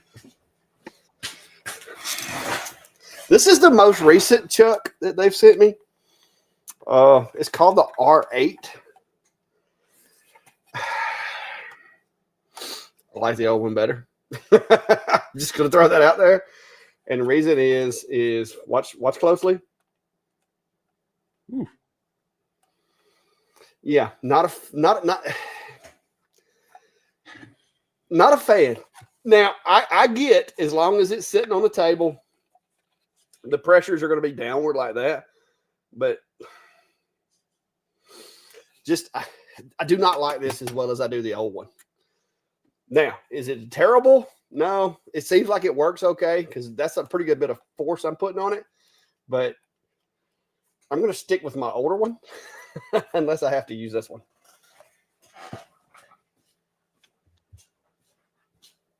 Yep. Well, see if there's any. We're at 2 hours, 5 minutes, so we never know when Clack's going to turn into a pumpkin and fall asleep. So if you have any final questions for us, I'm just trying to look to see if we've missed any in the last little bit, or if we haven't missed yours, or if we have missed yours, go ahead and drop it back in. We'll try to get it covered yet. Otherwise, you know, as usual, if you're new here, welcome. We both have our YouTube channels, and if you're subscribed to one, not the other, we'd appreciate you hopping over and hitting that subscribe button and hitting the like button on these.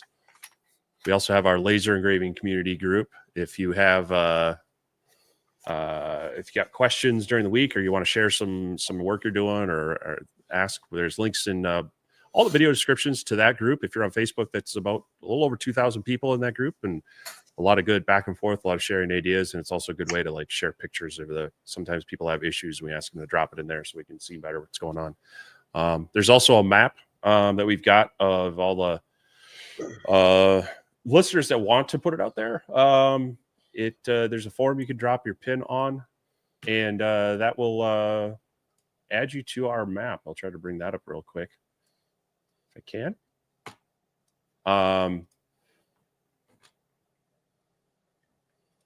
Here you go.